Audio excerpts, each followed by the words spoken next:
Welcome to a Spiritual World podcast, a space where we explore the vastness within and around us, a place to remember that you are a spiritual world within a spiritual world, the mind within the mind of the all. Here, we journey beyond programming, past the pain, and into the true essence of our sovereignty. My name is Toriea, and my sole mission is for you to find the guru within and remember yourself as the creatrix of your world, embodying the power within you to build a life you love. As always, you're encouraged to go back to episode 1 for the full disclaimers on the terminology of mystic psychology. I am not a medical professional, and nothing shared in this podcast is intended to replace professional medical or mental health care. The term mystic psychology is not used in a clinical or medical context and has no connection to the medical field or industry. It is a spiritual and energetic framework rooted in the ancient wisdom and sciences of Hermeticism, intended to support self-exploration and inner awakening. If you are seeking medical advice, diagnoses, or treatment, please consult a licensed medical or mental health professional. Everything shared here is based on my own personal lived experiences and energetic perspectives, offered in the spirit of empowerment and remembrance. Please take what you need and leave the rest. I am honored to walk beside you as a channel, a guide, and a fellow traveler as we continue on this path together.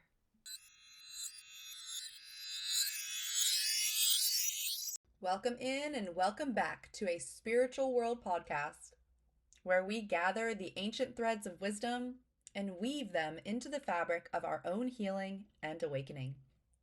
I'm your host, Toriea. I'm sipping on a saffron latte today.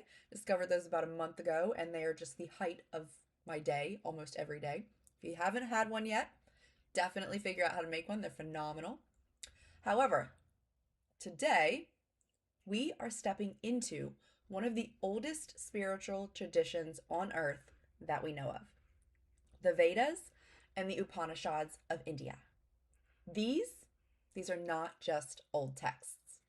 They are living transmissions that point us back to the truth that everything we're seeking is already within us. And what's so powerful is how closely they align with the Hermetic teachings, especially the principle of correspondence. As above, so below, and as within, so without. Today, we'll see how this Hermetic axiom is the very heartbeat of the Upanishads, revealing that the map to the cosmos is etched into the very fabric of our own consciousness. And before we do a real deep dive, let's ground in to exactly what it is we're even talking about. The Vedas are some of the oldest spiritual writings in the world, composed in ancient India over 3,000 years ago, long before modern religions. The word Veda means knowledge or wisdom seeing, a direct perception of reality. They contain hymns, rituals, and cosmological teachings that were originally passed down orally, not as written dogma, but as a vibrational science to be heard and internalized.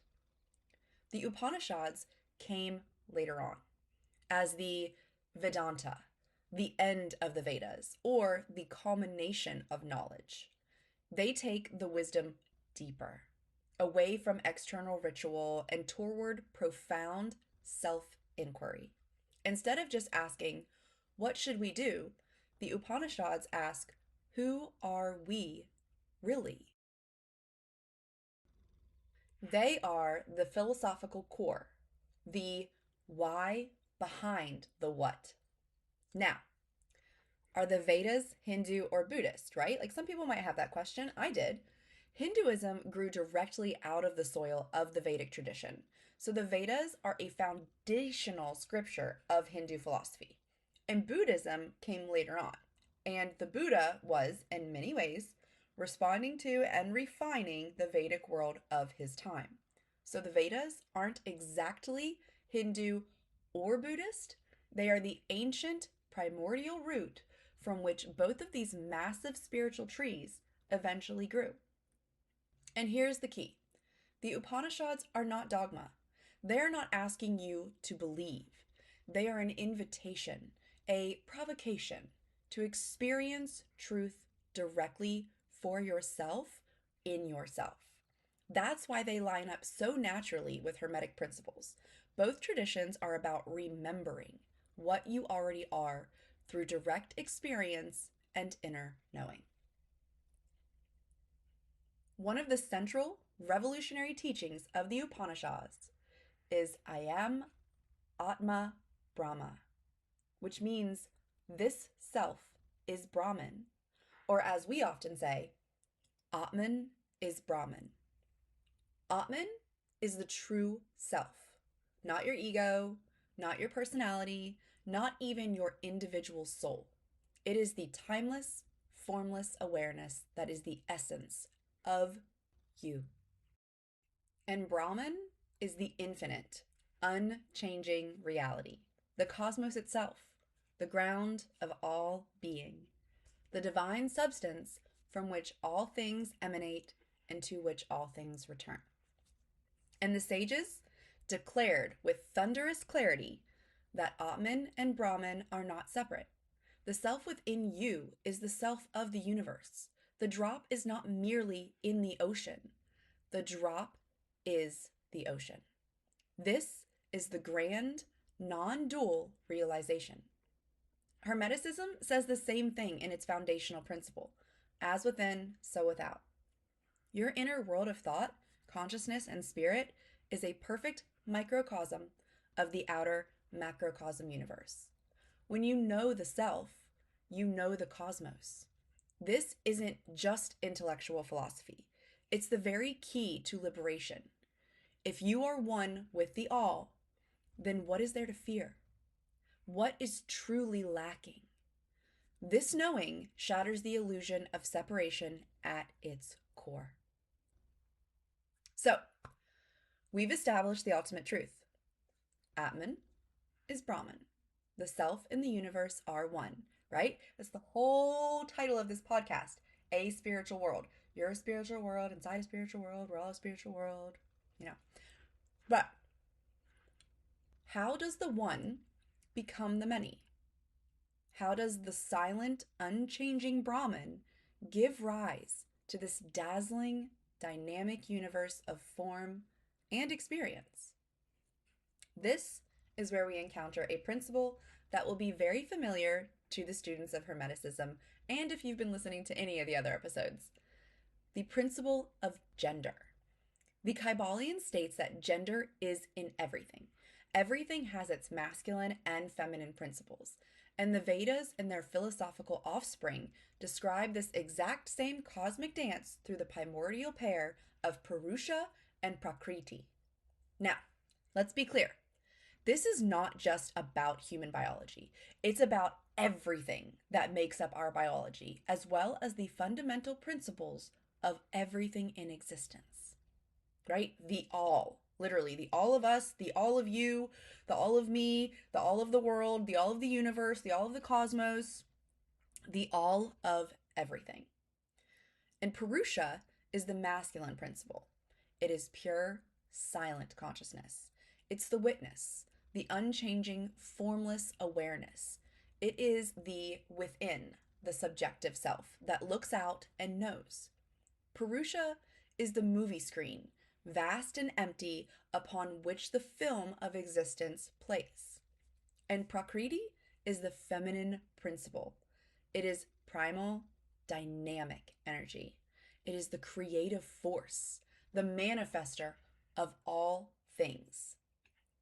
It is the without, the objective world of form, sensation, and matter. Prakriti is the entire film, the light, the color, the sound, the story, playing upon the screen. The entire manifest universe is the result of their sacred union. Purusha provides the consciousness, the awareness of existence, and Prakriti provides the content, the experience of existence. They are two aspects of the same one reality. And this brings me to a vision that was given to me in remembrance. Sometimes it's like, oh, given to me, it's a remembrance. It's remembering, of course, right? But like bridging the understanding that these visions that we receive and these downloads and stuff like that are really remembrances and like not new knowledge can be a totally different embodiment. So sometimes it feels weird wording it a certain way while I'm still getting used to how it feels, right? We can go down a rabbit hole with that, but I'm just going to leave it at that and let you know that I had a vision. It was a while back, and it really, really resonates with exactly what we're talking about. So I'm just going to describe it very briefly to you. Because to me, it was a living, breathing memory, like when I was in it. But then, of course, after the math and like when I'm in this 3D world, it's kind of like, oh, I had a vision. Sometimes that's interesting. I guess sometimes I look at the visions as outside of myself in a sense, or, like they're being given to me instead of they're actually a part of me. And so that's language that I need to work on. So, anyways, I had this vision where I was taken to a point before the beginning. It was just a space of profound, peaceful, and complete and utter darkness. It wasn't an empty darkness, though. Like, I could feel the presence. It was a potentiality, a fullness in its own. And this was the embrace of Purusha. This was the masculine energy, and I knew that when I was in it. It was pure consciousness at rest. And then what happened was just phenomenal. Just being in that is phenomenal alone. But within that darkness, there was all of a sudden this white light spark, kind of like what you would see on the end of like a sparkler, right? And a single beautiful, just receptive spark of light that just shined really, really bright. And it wasn't a flash that blinded. It was this gentle emergence, the first whisper of Prakriti, the feminine creative force awakening. And the most beautiful part of this vision was the perspective. I wasn't just watching it. I was the darkness witnessing the spark. I was the Purusha, the silent witness, beholding the first stirring of its own creative power with a sense of awe and deep, deep love. I remember it was showing me when the masculine fell in love with the feminine. And in the very same timeless moment, I was also the spark. I was the Prakriti, feeling the joy of being seen, of being known, of being the first expression of light from the void. They knew they were one. There was no separation, only the divine play of relationship within a single being. The memory isn't of separation, but of the first sacred relationship, the first dance where the one looked within itself and said, I am. And in that declaration, the entire cosmos was born. This is the essence of the principle of gender. It's not a division, it's a creative polarity. In the tantric traditions that grew from these Vedic roots that this episode is paralleling, they say, without Shakti, Shiva is a corpse. Without the feminine, active power of Prakriti, the masculine consciousness of Purusha is inert potential. And without the masculine consciousness, the feminine power has no direction, no witness. They are utterly interdependent. So, when Hermeticism says gender is in everything, the Vedic sages nod in agreement. It is the fundamental dance that allows the one, the Atman that is Brahman, to experience the infinite beauty of its very own existence. So, now we're going to get practical. How do we actually navigate this truth, right? How do we navigate this truth that the self and the cosmos are one? Well, the very beautiful Mandukya Upanishad gives us a map. It uses the sacred syllable Om. to outline 4 states of consciousness. And when we lay this map beside the symbols of the Egyptian god Thoth and the face of Hermes, it's pretty much like they're describing the same exact territory in 2 different languages. So we're going to walk through this today on this podcast. And first, we have the waking state, right? And if you don't know exactly what I'm talking about, feel free to Google the symbolism of the Mandukya Upanishad. It is a very, very well-versed symbol. And if you don't know what it's called, you'll probably recognize it visually. It's Mandukya Upanishad. And it's a beautiful symbol. And so the first level of that symbol is the waking state. This is our everyday reality where we engage with the world through our 5 senses. It's the realm of objects, of names and forms. It's, the state that we give things meaning to and how, it's the state that we give things meaning to. And in this state, Thoth appears to us as the scribe, meticulously recording the laws of reality. And, as one of my personal favorites, the ibis, the graceful messenger who walks between the waters of the unconscious and the solid ground of our conscious mind. He shows us that our waking life isn't an illusion to escape. Instead, it's a sacred field where wisdom is both recorded through our experiences and transmitted through our interactions. Right, and this is why there's such a little tie-in. We'll do the mythological episode on another day, but this is why there's such a nice little tie-in between Hermes Trismegistus and Hermes, the mythological god. So, and then as we close our eyes, we go into the next level, right? The dreaming state. This is our inward-facing consciousness, a private, symbolic world entirely generated by the mind. Here, the laws of the waking world completely dissolve.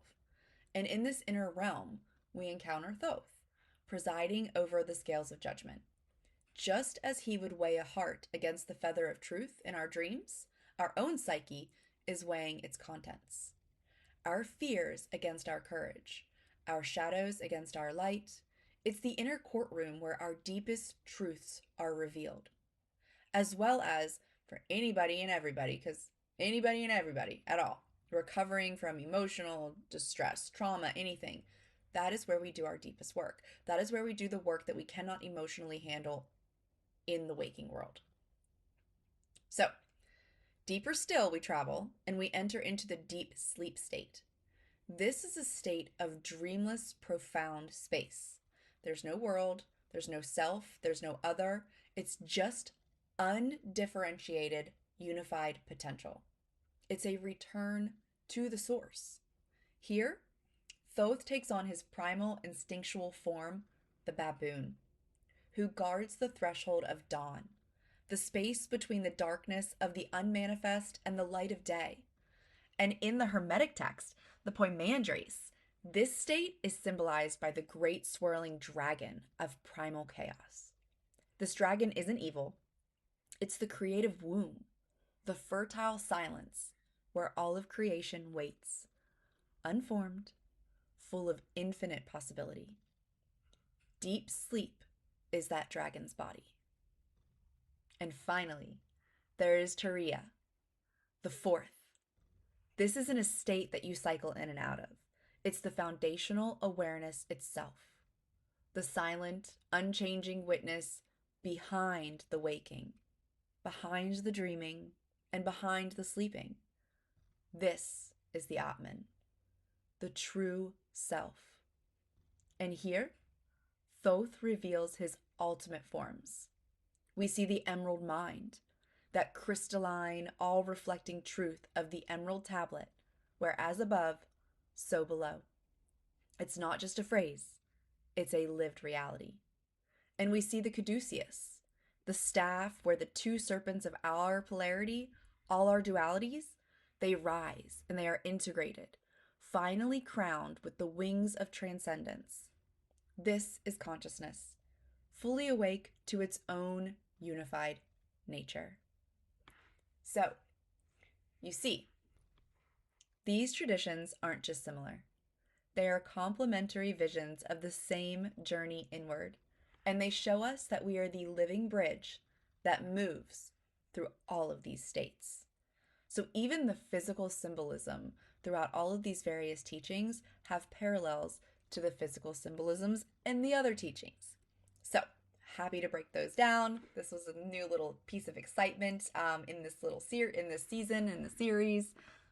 However, we're going to get even more practical, right? We're going to get into the practical technology that the Vedic sages gave to us to actually navigate this inner cosmos. We've talked about the parallels and how can we, right? Like, we really want to dig deeper into how can we navigate this inner cosmos and really embody the Atman, embody the Brahman, embody knowing and wisdom and understanding, right? Connecting the Chokma, connecting the Bina, obtaining the Keter, illuminating. So let's talk about the science of vibration and how we can consciously use it to align our inner world with the outer reality. This all stems from a core Vedic concept, Nada Brahman, the idea that the entire universe, Brahman, is manifested from and is sustained by divine sound, or nada.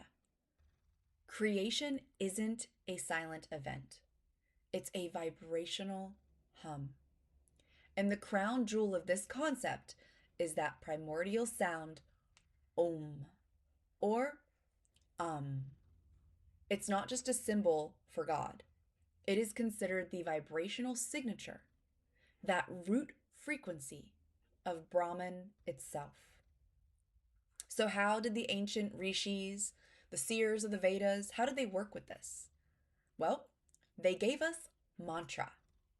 The word mantra comes from two Sanskrit roots, manas, meaning mind, and tra, meaning instrument, or to cross over, a bridge.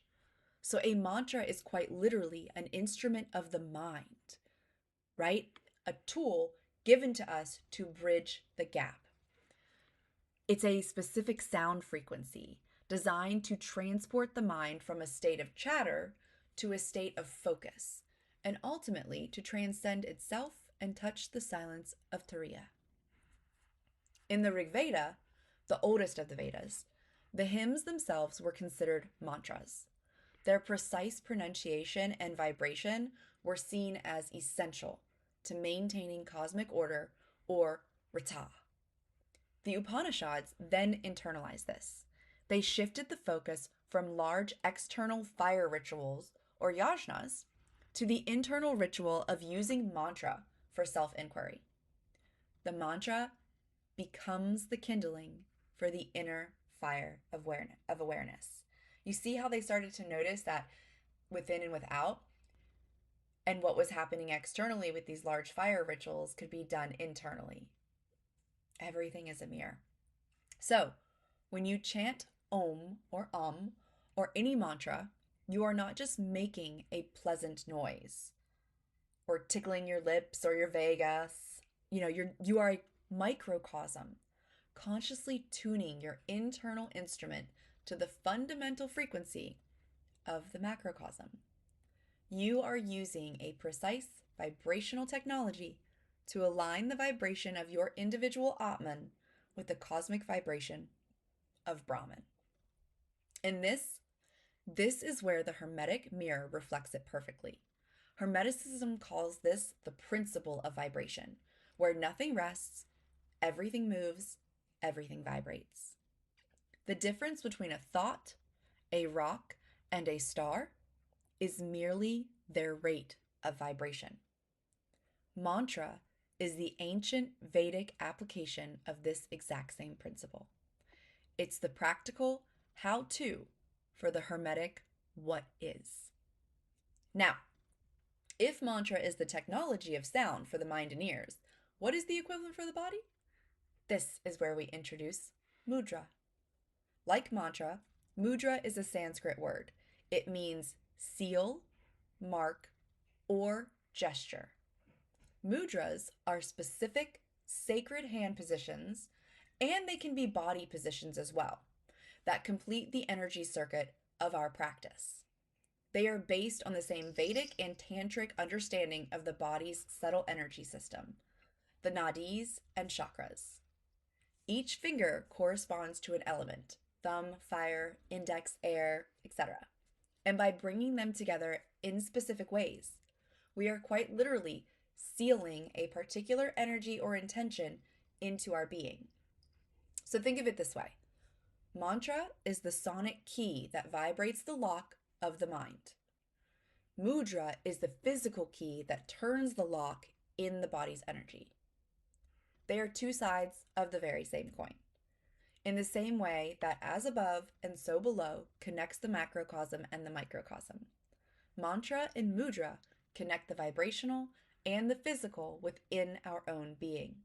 When you chant a mantra while holding a mudra, you are creating a unified field of sound and gesture, a powerful act of aligning your entire being, mind, body, and spirit, with the cosmic principle you are invoking.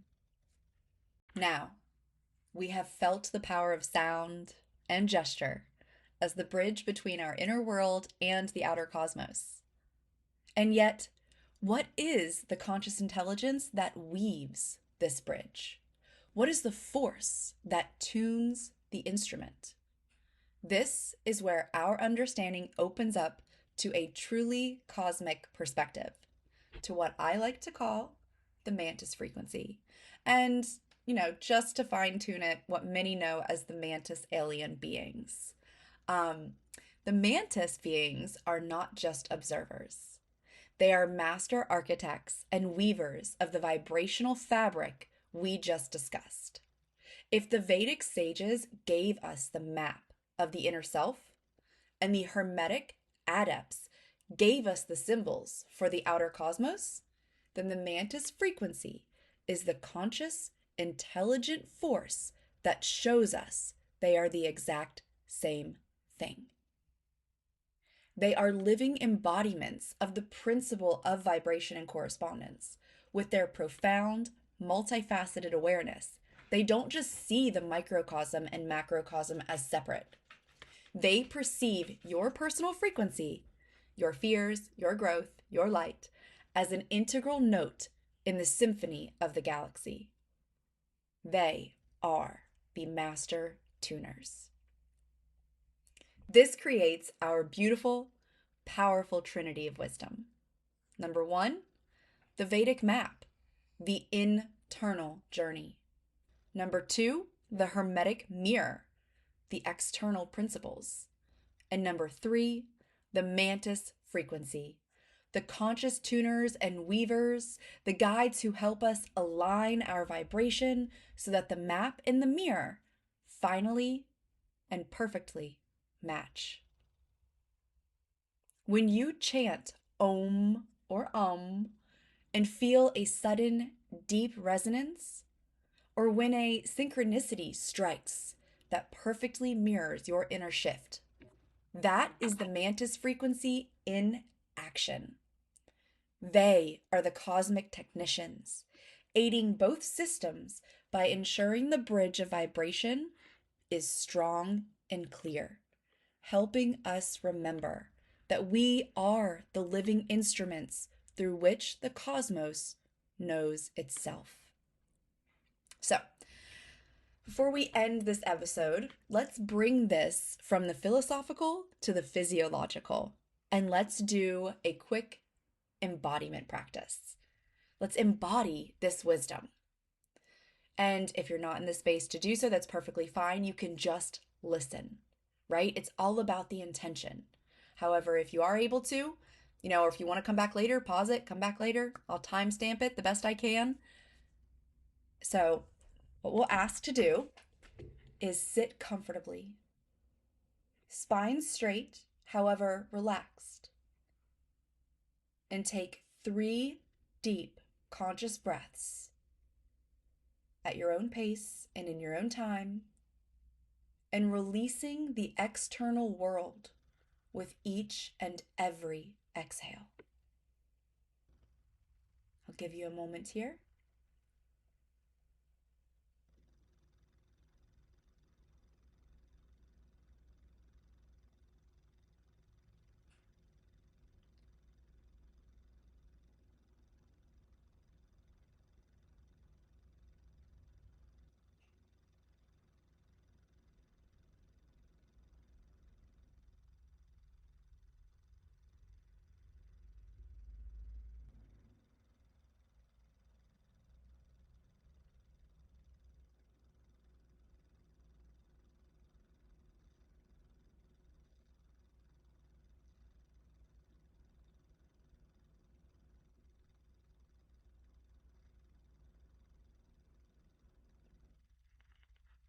Now, bring your hands into any mudra that calls to you.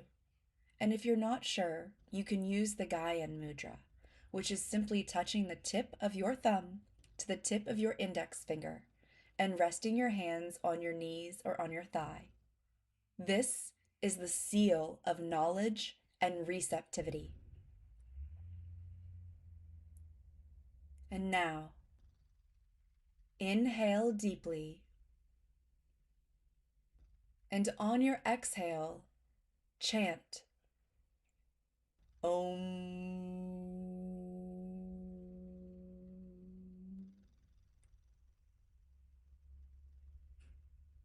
Feel the vibration in your body while holding the mudra.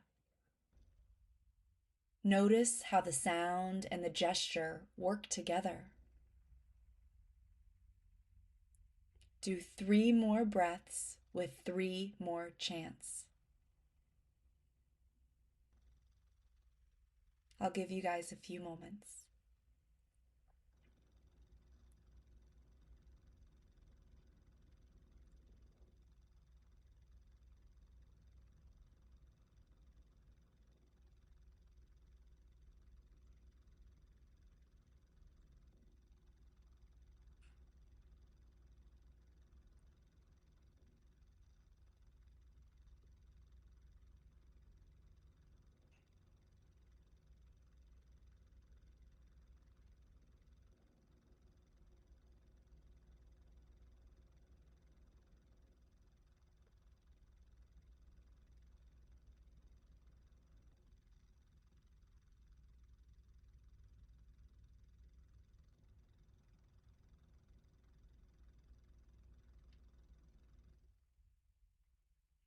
And after the final sound fades, release the mudra and place your hands on your lap and fall into the silence that follows. Listen to it. This silence is rich and full. Notice that the witness, the silent Turiya, is present, aware of both the sound and the silence, the gesture and the stillness. It was there all along. I'll give you a few moments here to revel and listen in the silence.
And as you come back, I'm going to introduce a journal prompt for this practice.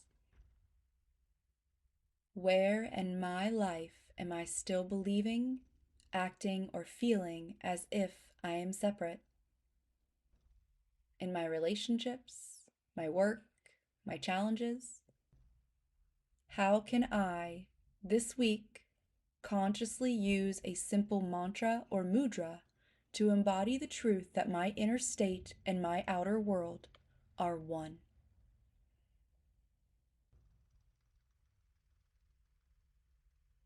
And we have some gentle words from the Mantis Frequency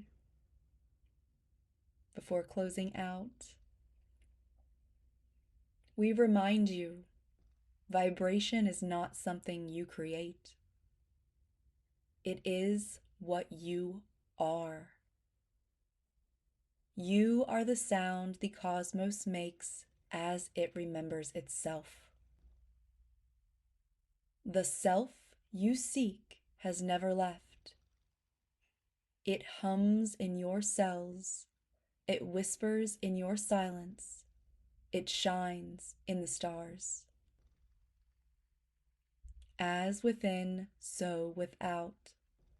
Align your inner sound.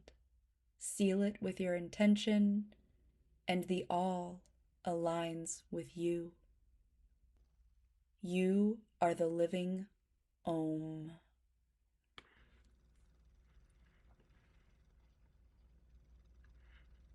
And so, we've journeyed from the ancient hymns of the Vedas to the inner revelations of the Upanishads, reflected in the Hermetic mirror, unified by the cosmic Mantis Frequency, and embodied through the science of mantra and mudra. They teach us that Atman is Brahman, the self and the cosmos are one. The Hermetica gives us the mirror to see it, as within, so without. The Mantis consciousness shows us the living connection, and the technologies of sound and gesture give us the bridge to walk across. Together, these timeless traditions and beings sing one unified chorus. You are not a stranger in a strange land. You are not separate from the cosmos. You are the witness behind all states, the silence within the sound, and the creator of the dream. You are the sound of creation itself. As always, thank you for joining me in this deep dive. I'm Toriea, and in our next episode, we'll flow into the wisdom of Taoism, where Hermetic meets the timeless wisdom of the Tao, and we'll dive into the beautiful, dynamic dance of polarity, flow, and effortless balance. Until then, the Mantis Frequency thank you, I thank you, the whole of the universe thanks you. Namaste, and many blessings on your way.